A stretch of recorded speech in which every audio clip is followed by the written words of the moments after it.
నమస్తే, welcome to Telugu రాజ్యం. నేను సిరి. దండకారణ్యంలో మావోయిస్టులకి ప్రాణదాత డాక్టర్ రఫీక్. ఇంతకీ ఈ రఫీక్ ఎవరు, ఎందుకు దండకారణ్యంలో ఉండాల్సి వచ్చింది, ఏంటి అనేది మనకి వివరించడానికి మనతో పాటు ఉన్నారు ప్రముఖ రాజకీయ విశ్లేషకులు భరద్వాజ్ గారు. నమస్కారం సార్. నమస్తే సార్. ఇప్పుడు చూస్తుంటే అడవుల్లో మావోయిస్టులతో డాక్టర్ రఫీక్ అంటే పెద్ద పెద్ద హాస్పిటల్స్లో ఉండాల్సిన ఒక డాక్టర్ మరి ఈ అడవుల్లో మావోయిస్టులతో పాటు ఉండాల్సిన అవసరం ఏమొచ్చింది, అసలు ఇది వెనకాల కథ ఏంటంటారు సార్? అంటే మావోయిస్టు పార్టీ అని ఇప్పుడు అంటున్నాం. అయితే ఇది సిపిఐ ఎంఎల్గా ఉన్నప్పుడు కూడా, అంటే అఖిల భారత విప్లవకారుల సమన్వయ కమిటీగా వ్యవహరిస్తున్న రోజుల్లో కూడా ఈ పార్టీలో గుంటూరు మెడికల్ కాలేజీ నుంచి చాలామంది విద్యార్థులు వెళ్ళి పనిచేశారు. చాగంటి భాస్కర్రావు గారు, డాక్టర్ చాగంటి భాస్కర్రావు గారు, ఆయన గుంటూరులో నక్సల్బరీ సంఘీభావ సమితి అని పెట్టి డాక్టర్లని ఆయన పిలిచి చాలామంది డాక్టర్లు వెళ్ళి మూమెంట్లో పనిచేశారు. ఆ టైంలోనూ పనిచేశారు. తర్వాత వెళ్ళారు, పాటలు పాడుతూ జనంలో ఉంటూ వాళ్ళకి వైద్యం చేస్తూ. అలాగే ఒక ఎన్కౌంటర్లో నల్గొండ జిల్లాలో చనిపోయినటువంటి డాక్టర్ దివాకర్, ఆయన కూడా గుంటూరు మెడికల్ కాలేజీ విద్యార్థి. అలాగే గుంటూరు మెడికల్ కాలేజీ నుంచి రాంబాబు అని ఒక డాక్టర్ గారు పార్టీలోకి వెళ్ళి ఆయన రీజనల్ కమిటీ, కోస్తా రీజనల్ కమిటీ సెక్రటరీ స్థాయికి వెళ్ళి ఆ తర్వాత ఒక కేసులో అరెస్ట్ అయిన తర్వాత ఆయన సరెండర్ అయి బయటకు వచ్చేసారు. అంటే అరెస్ట్ అయిన తర్వాత ఆయన ఇంకా పార్టీలో కొనసాగదలుచుకోవట్లేదు అని చెప్పి బయటకు వచ్చి ఆయన ఏదో ఒక డిస్పెన్సరీ పెట్టుకుని జీవిస్తూ ఇప్పటికీ పార్టీ పట్ల సానుభూతితోనే వ్యవహరిస్తున్నాడు ఆయన. ఇలా చాలామంది ఉన్నారు.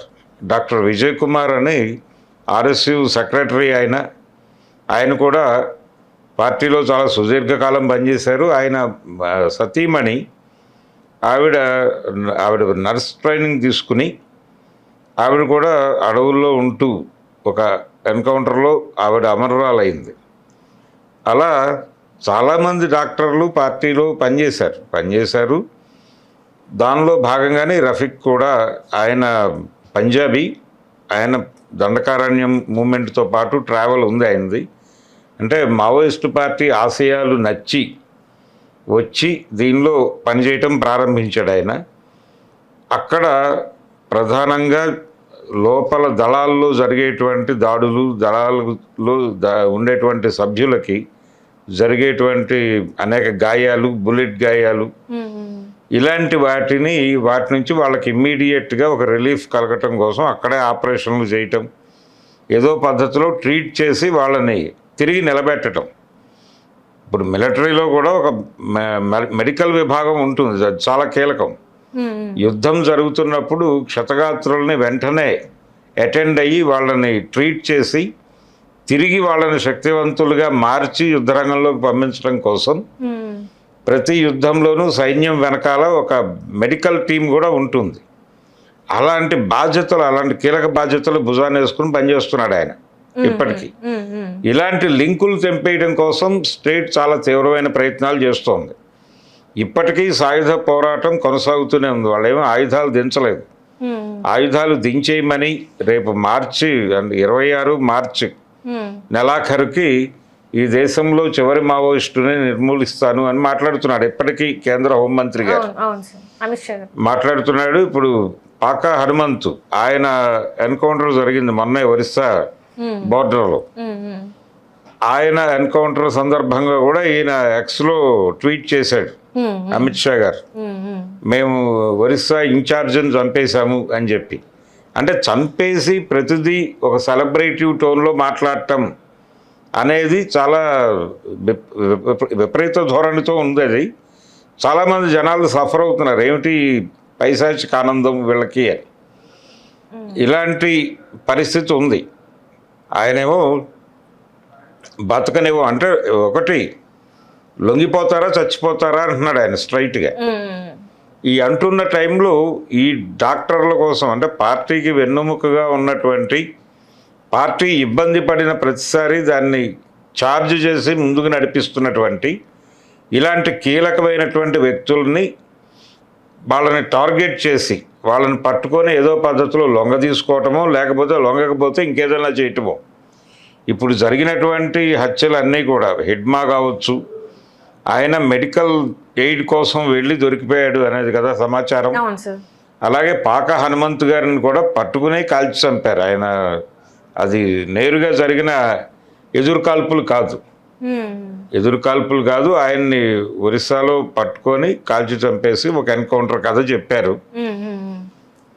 ఇలాంటి సంఘటనలు జరుగుతూ ఉన్నటువంటి క్రమంలో వీళ్ళకి అన్ని విధాలుగా సహాయకరంగా ఉంటున్నటువంటి వాళ్ళని టార్గెట్ చేసి బెతుకులాట నడుస్తోంది.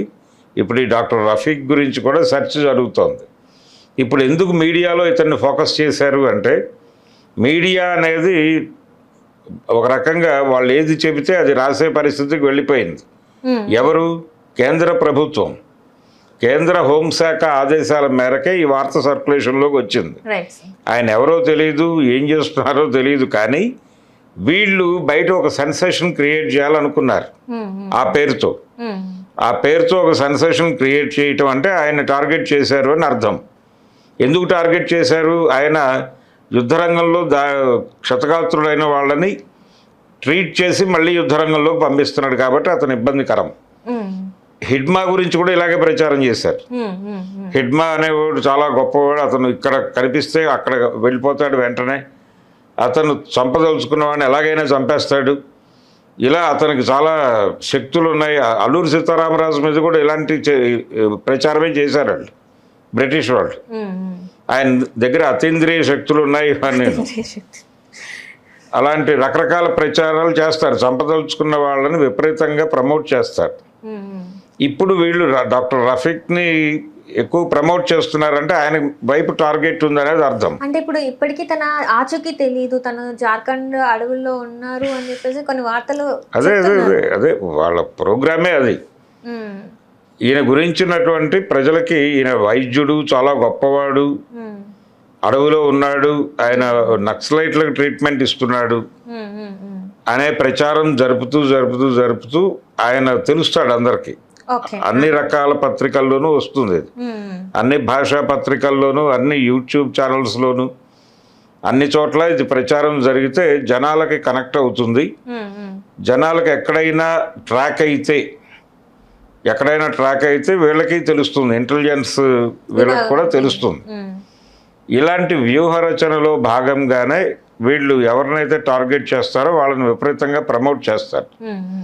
ఆ ప్రమోషన్ ఇంతకుముందు హిడ్మాకి దొరికింది, అలాగే కామ్రేడ్ పాక హనుమంతుకు కూడా ఆ ప్రమోషన్ జరిగింది. అంటే ఇక్కడ తెలంగాణలో సరెండర్ అయిపోతున్న సందర్భంగా చాలామంది సరెండర్ అయిపోతున్నారు. ఇంకా సిసి మెంబర్, ఈయన కేంద్ర కమిటీ సభ్యుడు పాక హనుమంతు, ఆయన వెళ్ళిపోయి 45 ఏళ్ళు అయిపోయింది. ఆయన వయసు 70కి వచ్చేస్తున్నాడు, 70కి వచ్చేసాడు ఆల్రెడీ. ఆయన కూడా చంపేశారు. కాబట్టి వచ్చేస్తే బాగుంటుంది అని చెప్పి పిలుపులు ఇచ్చారు. ఈ పిలుపులు ఇస్తున్న నేపథ్యంలో ఆయన దొరికినప్పుడు సరెండర్ చేసుకోవాల్సిన అవసరం లేదు, ఆయన మీద కేసులు పెట్టి జైలుకి పంపించేసి ఉండొచ్చు. అదే సార్, అంటే వృద్ధుడు అన్నట్టే, 70 years అంటే వృద్ధుడి మీద అంటే అటాక్ చేయాల్సిన అవసరం లేదు. ఆయన ఒక రకంగా సాహిత్య వ్యవహారాలు అలాగే బోధనా వ్యవహారాలు చూస్తున్నాడు ఇప్పుడు. అంటే సిద్ధాంతాన్ని చెప్పటము, క్యాడర్కి థియరీ చెప్పటము, అలాగే దాంతోపాటు అనేక లాంగ్వేజెస్ వచ్చు ఆయనకి. ఆ లాంగ్వేజెస్ వీళ్ళకి కూడా రావాలి అనే ఉద్దేశంతో నేర్పించటము, ఆ వ్యాపకంలో ఉన్నాడు ఆయన. ఆ వ్యాపకంలో ఉన్నాయన్ని ఒక చోట రెస్ట్లో ఉన్నాడు ఆయన. అక్కడి నుంచి లిఫ్ట్ చేసి తీసుకెళ్లి చంపేశారు. అంటే మొత్తానికి ఏమంటారు, డాక్టర్ రఫీక్ కూడా ఇంకా రేపో మాపో అంటే టార్గెట్ అయ్యాడు కాబట్టి అప్రమత్తంగా ఉండాల్సిన అవసరం ఉంది. సో అంటే ఇప్పటి వరకు వీళ్ళు ఎవరైతే హైప్ ఇచ్చారో వాళ్ళందరినీ మనం ఇలా న్యూస్ పేపర్లో వార్తలలో చూస్తున్న పరిస్థితి. సో డాక్టర్ రఫీక్ అలియాస్ మణిద్వీప్ జాగ్రత్తగా ఉండాలి అని చెప్పేసి, అంతే, ఆయన కేర్గా ఉండాలి. ఆయన మీద అంటే ఈ ప్రచారం జరుగుతోంది అనగానే ఆయన్ని కొంచెం జాగ్రత్తగా ఎక్కడైనా వీళ్ళకి దొరకని ప్రాంతాలకు తరలించి భద్రపరుచుకోవాల్సిన అవసరం ఆ పార్టీకి ఉంది. Right. Thank you so much. Thank you.